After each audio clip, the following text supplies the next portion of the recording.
Hi, I'm Storyteller Misty Mator, and the following is an original story known as The Life of a Compliment.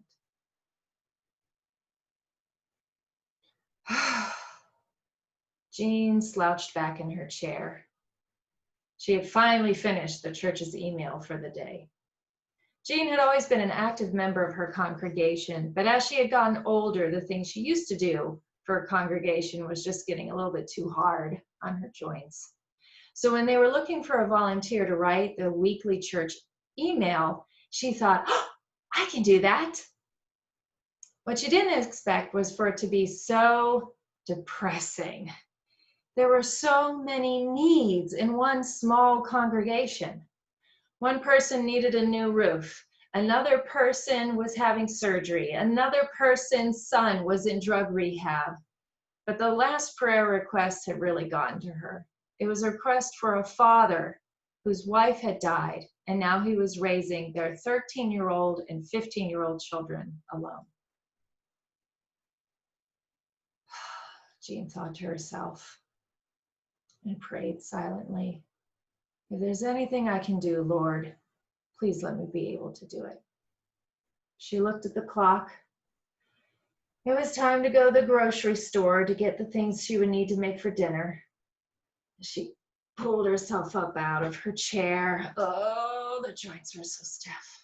She went over to the mirror, put on her favorite hat, and as she went outside, she heard her young neighbor call out to her two twin boys, "No!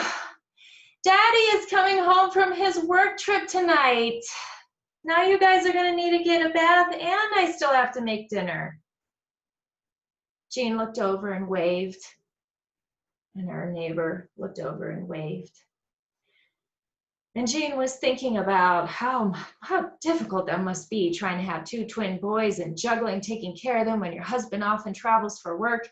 And she was thinking about who needed surgery and who needed this as she was driving on her way to the grocery store, and she was thinking about, oh, I have to make sure, oh, the oven does need cleaned, I remember that. And she's going on all these things in her mind.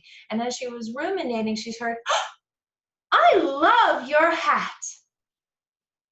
Jean looked up.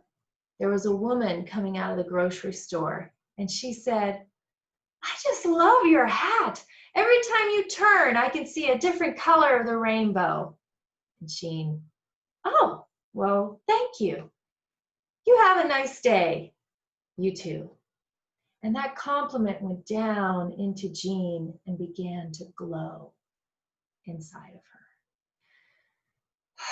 Jean stood up a little bit taller. She felt a little bit lighter. And as she went through the grocery store during her shopping, as she came over to the ground meat section, she noticed it had a sign, buy one, get one half off. And that glow in Jean got brighter, and it grew up into an idea. And Jean thought, well, I can make 2 meatloaves as easy as one. So she took 2 meatloaves. And as she was driving home, she was hoping she wasn't too late, and she was right. As she went to walk up her driveway, she saw the young mother looking at her boys who were just covered in mud. Come on, boys, please, can we go inside and take a bath? Your dad is going to be home in just a couple of hours. We need to get ready for dinner. And Jean said, hi, can you come here a second? Her neighbor walked over. Now, listen. I had an idea, and if you don't mind, I'm going to be making meatloaf and mashed sweet potatoes for dinner. And I have enough to make enough for my husband and myself and you and your family. If you're okay with it and you're willing, I would like to make you dinner tonight. I know that you've been working hard with your boys and your husband is coming home. You can just worry about getting ready and enjoy a nice dinner with your family. Would that be okay? Yes, that would be really nice. You don't have any food allergies, do you? No. All right, I'll come over and knock when it's ready. You have a good evening. I'll see you in a little bit. And that mother, who had just been whining and begging to get her sons to come in, that glow went into her. and it began to shine. And she turned to her boys, she said, last one into the tub is a rotten egg. And two boys that she couldn't get to come into the house for the world went running into the bathroom. And that glow inside their mother continued to glow.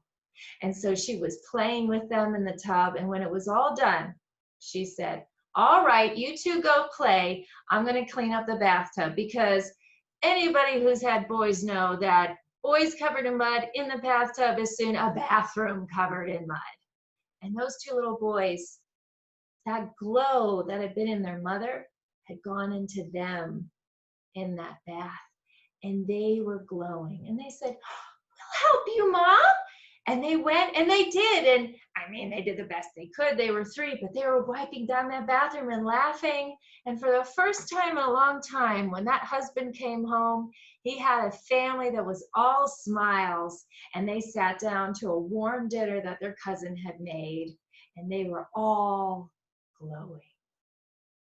Now, the next morning, the husband went and took their 2 sons to the playground to play and gave his wife a much-needed chance to sleep in. Now, normally when he would take this trip, he would be exhausted from his trip and he would be exhausted from trying to get his boys out the door. But that glow from the dinner the night before was still there. So he decided to check on his cousin that he had been meaning to call. And he pulled out his cell phone and he called his cousin. He said, hey, Nick, how you been? I'm doing. You see, Nick's wife had died and he had been having a hard time raising their 13-year-old and their 15-year-old. And the husband listened to his cousin Nick talk about everything that had been going on and the trouble the kids were getting in school. And he said, you know, and the worst part is I just can't seem to eat. Yeah, I just have no appetite. And then because I haven't eaten, I'm more irritable. And then I have even less patience with the teens. And I don't know what to do. And the husband answered, well, if you can't seem to eat, then just don't eat. Excuse me. Listen, when my wife had the twins, she had a really hard time eating solid foods. So people would bring over meals and I would eat them and freeze the rest. And the money we would have spent on groceries, we just put in protein shakes and soups.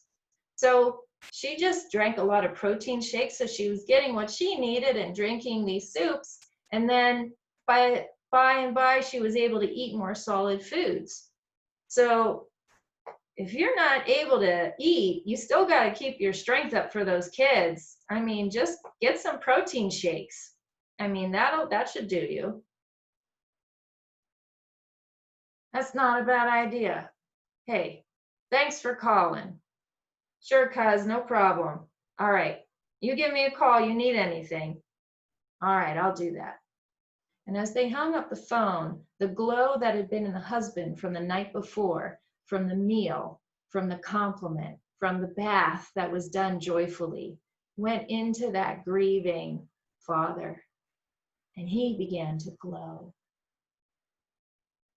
And he got an idea. And after school, he said, all right, kids, come on, we're going to go to the store. I'm going to talk to you for a little bit. And he told them about how he had been struggling and how he had been having difficulty eating. And they loaded up the grocery carts with protein shakes and soups. And they got a frozen pizza for them. And that night they sat down to dinner. And for the first time in a long time, the dad had his protein shakes. The teens ate their pizza. And they talked. And they talked. And when it was time for bed that night, they gave their father a big hug and said, we love you, Dad. We're going to get through this. And that glow that was in him had gone into his teens. And that glow continued to travel through the community. So it began to reach more and more people. And that night, as Jean went to sleep, she said, oh, and Lord, I remember that father who lost his wife. If there's anything I can do, please let me be able to do it. And that was the life of that compliment that week at that time. Thank you for listening.